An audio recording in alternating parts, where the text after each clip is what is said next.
Hello everyone, मैं हूं अमित और आप देख रहे हैं झारखंड पाठशाला। आज हम लोग बात करेंगे क्लास 12th इकोनॉमिक्स के बारे में।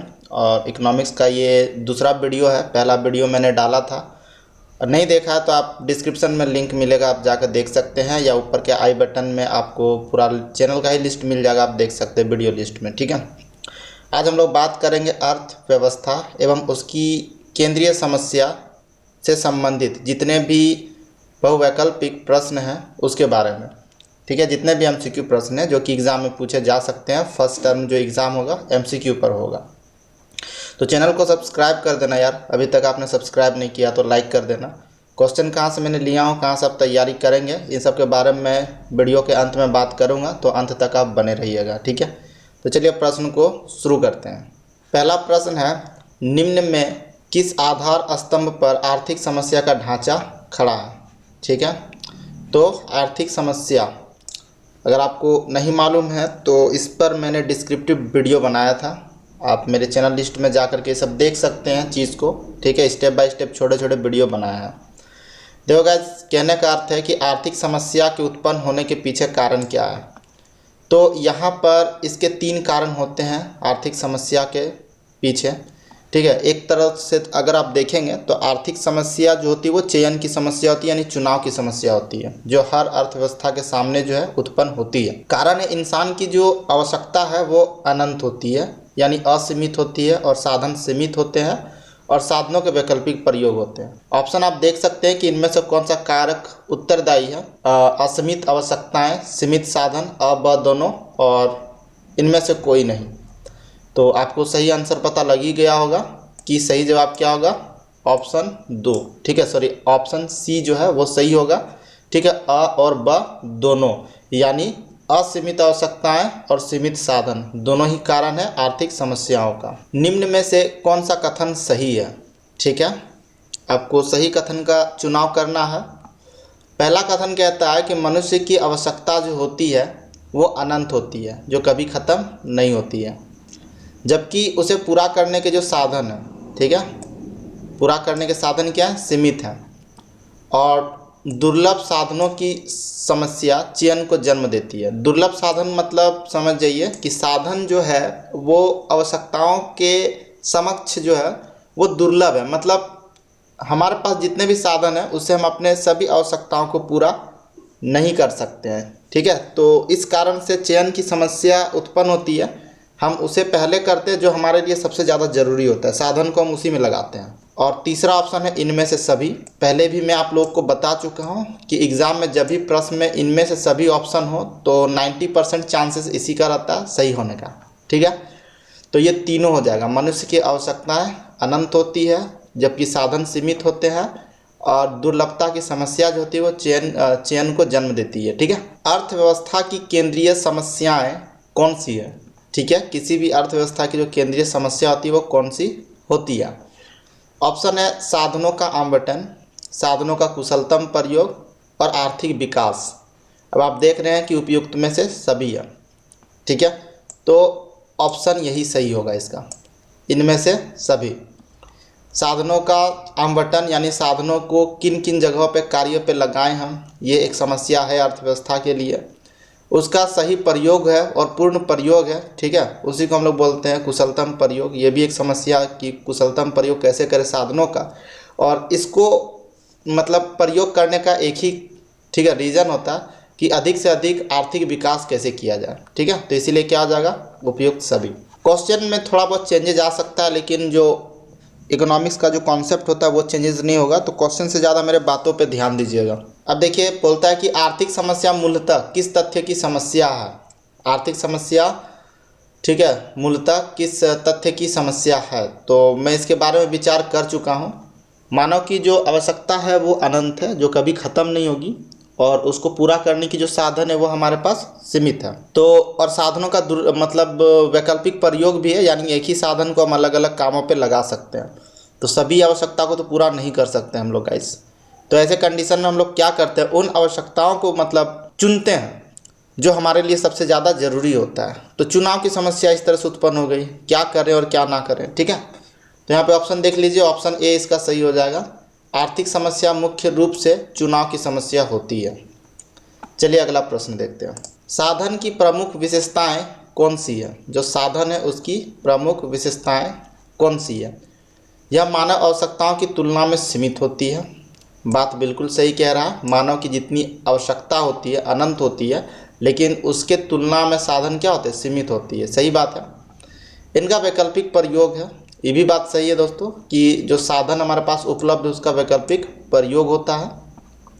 और फिर कह रहा है कि अ और ब दोनों, ठीक है, तो जाहिर सी बात है अ भी होगा और ब भी होगा। सही जवाब इसका क्या हो गया? यही ऑप्शन सही है इसका, स वाला, ठीक है। कि दिए गए चित्र में उत्पादन संभावना वक्र पर बिंदु ए से बी बिंदु तक का संचलन दर्शाता है, तो किसको दर्शाता है? तो पहले मैं चाहूँगा कि आप लोग चित्र को देख लीजिए, फिर मैं यहाँ पे आपको बताऊँगा। तो ये है उत्पादन संभावना वक्र का चित्र, ठीक है। इधर हम लोग x वस्तु मान के चलते हैं और इधर y वस्तु का उत्पादन मान के चलते हैं, ठीक है। दो वस्तु का उत्पादन हो रहा है। अब कहता है कि अभी जो उत्पादन है वो इस बिंदु पर हो रही है, ए पर हो रही है, ठीक है। तो यानी y की यहाँ पर उत्पादन हो रही है और x की यहाँ पे उत्पादन की जा रही है। फिर क्वेश्चन कहता है कि a बिंदु से b का संचलन, मतलब अब उत्पादन को a से घसका के b में कर देते हैं, ठीक है। चलिए करके देखते हैं। इसको y1 बना देते हैं और इसको एक लकीर यहाँ से यहाँ खींच देते हैं और फिर एक लकीर नीचे की ओर खींच देते हैं और इसको हम लोग x1 बना देते हैं। तो क्या देखा आपने? यहाँ पे आप देख रहे हैं कि B बिंदु पर जो उत्पादन है वहाँ पर x की संभावना यह है, यानी y की संभावना यह है, यानी y को घटाया गया है, तब जाकर के x की उत्पादन जो है क्या है वो बढ़ी है। सिंपल है। क्या दिखा यहाँ पे उत्पादन संभावना वक्र? y की उत्पादन मात्रा को घटाई गई है, तब जाकर के x की मात्रा बढ़ी है। चलिए अब ऑप्शन इसको देखते हैं हम लोग। पहला ऑप्शन, अर्थव्यवस्था में सभी संसाधनों का विकास हुआ है, बिल्कुल नहीं। संसाधनों का अपूर्ण प्रयोग है, एकदम नहीं। और सी में बोल रहा है वस्तु x का अधिक उत्पादन, ये कंडीशन थोड़ा सही लग रहा है कि वस्तु x का अधिक उत्पादन हुआ है और वस्तु y का कम उत्पादन हुआ है, तो ये कंडीशन जो है वो क्या फिट है। द भी देख लेते हैं, y वस्तु का अधिक उत्पादन, नहीं दोस्तों, y तो घटाया था हमने और x को क्या किया था? बढ़ाया था। ये वाला सही ऑप्शन होगा, ठीक है। तो वस्तु x का अधिक उत्पादन तथा वस्तु y का कम उत्पादन वहाँ पे दिखाया गया है। समझ में आ गया? नहीं समझ में आया है तो आप कमेंट कर सकते हो। अर्थव्यवस्था की केंद्रीय समस्या है, ठीक है। तो अर्थव्यवस्था की केंद्रीय समस्या आपको मैं बता देता हूँ। किसी भी अर्थव्यवस्था की 3 केंद्रीय समस्या होती है। क्या उत्पादन करे और उसकी कितनी मात्रा हो, ये पहला हो गया। दूसरा, उत्पादन कैसे करें, और तीसरा, उत्पादन किसके लिए करें, यानी वितरण का समस्या तीसरा वाला। अब यहाँ पे ऑप्शन देखिए क्या कहता है। ऑप्शन ए कहता है क्या उत्पादन हो, जी हाँ, ये भी एक केंद्रीय समस्या। उत्पादन कैसे हो, ये भी एक केंद्रीय समस्या है। और उत्पादित वस्तु का वितरण कैसे करें, ठीक है, ताकि सबको एक न्यूनतम मात्रा मिल सके, तो ये भी क्या है? एक आर्थिक समस्या। तो ऑप्शन द जो है वो क्या है? सही होगा। इनमें से सभी हो जाएगा, ठीक है। चलिए अगला क्वेश्चन देख लेते हैं।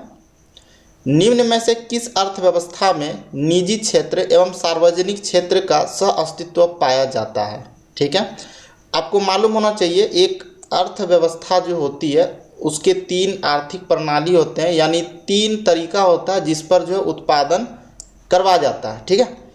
तो उसमें से पहला है आपका समाजवादी, दूसरा है पूंजीवादी और तीसरा है मिश्रित। तो यहाँ पे क्वेश्चन क्या पूछ रहा है? जिसमें दोनों का अस्तित्व हो। चलिए ऑप्शन देखते हैं और समझते हैं। ऑप्शन ए कहता है पूंजीवादी। गाइस, पूंजीवादी आर्थिक प्रणाली वह प्रणाली है जिसमें उत्पादन के सभी साधनों पर जो होता है निजी स्वामित्व पाया जाता है। दूसरा है समाजवादी, अर्थात उत्पादन के सभी साधनों पर मालिकाना हक किसका होगा? सरकार का होगा। और जिसमें सरकार का होता है उसमें मानव यानी जनता का अधिकार होता है। स है मिश्रित। मिश्रित क्या होता है? जिसमें समाजवादी और पूंजीवादी दोनों के गुण पाए जाते हैं। तो यहाँ पे क्वेश्चन तो वही पूछा था कि दोनों का सह अस्तित्व पाया जाता है, यानी समाजवादी का भी गुण पाया जाता है और पूंजीवादी का भी गुण पाया जाता है। तो इसका सही जवाब हो जाएगा स, ठीक है। यानी मिश्रित अर्थव्यवस्था। चलिए अगला प्रश्न देखते हैं। एक समाजवादी अर्थव्यवस्था का मूल उद्देश्य होता है। तो गाइस, समाजवादी अर्थव्यवस्था में जो भी उत्पादन होता है ना, वो सरकार के द्वारा कराया जाता है और उत्पादन पे जो उत्पाद होती है उस पे अधिकार भी सरकार का ही होता है। और सरकार जो उत्पादन करती है ना, वो लाभ कमाने के उद्देश्य से नहीं करती है, बल्कि समाज कल्याण के उद्देश्य से करती है। पूंजीवादी लाभ यानी मुनाफा कमाने के उद्देश्य से करती है। क्वेश्चन क्या है, समाजवादी अर्थव्यवस्था का मूल उद्देश्य क्या होता है? ऑप्शन ए कहता है अधिकाधिक उत्पादन, बी कहता है आर्थिक स्वतंत्रता, सी कहता है मुनाफा कमाना और डी यानी द कहता है अधिकतम लोक कल्याण। तो जाहिर सी बात है, सरकार जब उत्पादन करती है तो उसका एक ही मकसद होता है, समाज का कल्याण यानी लोगों का कल्याण करना। ठीक है, तो द इसका सही जवाब होगा। दोस्तों, चैनल को सब्सक्राइब नहीं किया है तो सब्सक्राइब कर लेना, और ख़ास करके अगर आप आर्ट्स के स्टूडेंट हो, क्लास 12 के स्टूडेंट हो, 11 या 12 के, तो ज़रूर सब्सक्राइब करना। और इंग्लिश ऑनर्स के जो बच्चे हैं, 10 नंबर का क्वेश्चन है, किस अर्थव्यवस्था में कीमत तंत्र के आधार पर निर्णय लिया जाता है? ठीक है, तो यार देखो, कीमत तंत्र के आधार पर निर्णय लेने का अर्थ है मुनाफा कमाने के उद्देश्य से क्या करना, तो निर्णय लिया जाता है कि किसका उत्पादन करें और इसका नहीं उत्पादन करेंगे। जिसमें मूल्य अच्छा मिलेगा उसी वस्तुओं का उत्पादन किया जाएगा। ठीक है, और जो अच्छा मूल्य चुकाएगा उसी पर वितरित किया जाएगा।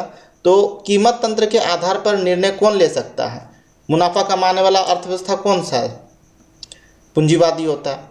तो यहाँ पे ऑप्शन आप देख लीजिए कहाँ पर है। समाजवादी एक में है, 2 में है पूंजीवादी, 3 में मिश्रित है। क्या हो जाएगा? ब, पूंजीवादी हो जाएगा इसका। ठीक है, कीमत तंत्र के आधार पर कौन निर्णय लेता है? तो ये पूंजीवादी लेता है। उत्पादन संभावना वक्र का ढाल गिरता है। उत्पादन संभावना वक्र का ढाल गिरता है। तो एक बार मैं आपको उत्पादन संभावना वक्र आपको दिखाया था, एक बार मैं फिर से बता देता हूँ कि ये मैंने 2 लकीर खींच ली, एक 0 से x खींच लिया है और एक y खींच लिया है। ठीक है, उत्पादन संभावना वक्र ऐसे होती है, ये बाएं से दाएं आती है और नीचे की ओर गिरती है। इधर आप x वस्तु का उत्पादन मान लो, इधर y वस्तु का उत्पादन मान लो, इसको बिंदु A मान लो, इसको B। तो AB जो है वो उत्पादन संभावना वक्र है। अच्छा, मैंने अभी आपको चित्र में क्या बताया, दाएं से बाएं बताया, बाएं से दाएं बताया, ये आप ध्यान देना इसको। ठीक है, यहाँ पर क्या है, ये इधर से बाएं से दाएं नीचे की ओर है। ठीक है, उत्पादन संभावना वक्र का ढाल गिरता है। अच्छा, गिरता है ये तो पहले ही लिख दिया यहाँ पे। ठीक है, गिरता है ये पहले ही लिख दिया। तो किधर गिरता है? तो ये बाएं से दाएं गिरता है। सही आंसर इसका क्या हो जाएगा? ऑप्शन ए जो है इसका सही होगा, बाएं से दाएं। किधर गिरता है? बाएं से दाएं गिरता है, इस तरह से। ठीक है, समझ में आ गई बात? चलिए अगला प्रश्न देखते हैं। अब क्वेश्चन कहता है कि उत्पादन संभावना वक्र अक्ष की ओर नतोदर होता है, अक्ष की ओर उन्नतोदर होता है, और अक्ष के समांतर होता है, और अक्ष के लंबवत होता है। ठीक है, तो कहने का अर्थ है गाइस, मान लीजिए कि ये मैंने 2 रेखा ले लिया है, 0 से x और 0 से y। ठीक है, तो इसको आप अक्ष बोल सकते हैं, 0 पॉइंट को आप अक्ष बोल सकते हैं, या मूल बिंदु इसको आप बोल सकते हैं। और ये जो वक्र होता है वो इस तरह से बनता है। अब आप देख रहे हो ये साइड कैसा है? धंसा हुआ है। ठीक है, कैसा है? धंसा हुआ है। तो इसको हम लोग बोलते हैं नतोदर। क्या कहते हैं इसको? नतोदर। अगर इस साइड से देखें, ठीक है, तो ये होता है उन्नतोदर, और इस साइड से देखें तो ये होता है नतोदर। ठीक है, क्या हो जाएगा? नतोदर। इसका मतलब आप इसको बोल सकते हैं अवतल। ठीक है, आप नतोदर बोल सकते हो या फिर अवतल, ऑप्शन चेंज किया जा सकता है। ठीक है, नतोदर के जगह पे अवतल दे देगा। तो ऑप्शन ए इसका क्या हो जाएगा? सही हो जाएगा। ठीक है, उत्पादन संभावना वक्र जो होता है वो कैसा होता है? नतोदर होता है। उस वक्र का नाम बताइए जो आर्थिक समस्या को दर्शाता है। तो ऑप्शन इसमें पढ़ने की कोई ज़रूरत ही नहीं है, आपको मालूम है कि उस वक्र को हम लोग कहते हैं उत्पादन संभावना वक्र। जो आर्थिक समस्या को दर्शाता है उसे कहते हैं उत्पादन संभावना वक्र। ठीक है, नेक्स्ट क्वेश्चन। साधनों के स्वामित्व के आधार पर अर्थव्यवस्था होती है, यानी साधनों के स्वामित्व के आधार पर अर्थव्यवस्था के हम लोग कितने भागों में बांट सकते हैं? तो यहाँ पे पहला ऑप्शन है केंद्रीयकृत। केंद्रीयकृत जो अर्थव्यवस्था होती है इसी को हम लोग समाजवादी कहते हैं, ठीक है, याद रखना, केंद्रीयकृत है इसी को समाजवादी कहते हैं। तो जी हाँ, बांट सकते हैं इस तरह से। दूसरा का ऑप्शन देख लीजिए, दूसरा का कहता है बाजार अर्थव्यवस्था, इसको हम लोग पूंजीवादी बोलते हैं। तीसरा है मिश्रित, यानी दोनों का अस्तित्व होता है। तो सही जवाब क्या हो जाएगा? सभी हो जाएगा। सभी प्रकार की अर्थव्यवस्था में हम लोग बांट सकते हैं इनमें से। उसके बाद नेक्स्ट क्वेश्चन देखिए, सीमांत अवसर लागत निम्न में से कौन है? अब यहाँ पे सीमांत अवसर लागत पूछ रहा है, ठीक है। अवसर लागत एक अतिरिक्त इकाई को प्राप्त करने के लिए, ठीक है, दूसरे वस्तु का एक अतिरिक्त इकाई को हम लोग त्याग रहे हैं, ऐसा कंडीशन पे जो सीमांत अवसर लागत को जो हम लोग व्यक्त करते हैं वो कुछ इस तरह से व्यक्त करते हैं, डेल्टा वाई, ठीक है, जिसका अर्थ होता है वाई मात्रा में जो कमी है, और दूसरा है डेल्टा एक्स, यानी एक्स मात्रा में जो वृद्धि है। इसी को हम लोग क्या बोलते हैं? तो सीमांत अवसर लागत, ठीक है।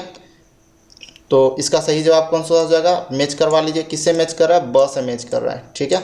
तो ये इसका सही जवाब हो जाएगा। चलिए अगला क्वेश्चन देखते हैं, अवसर लागत का वैकल्पिक नाम क्या होता है? यानी जो अवसर लागत है ना, उसका और दूसरा नाम क्या है?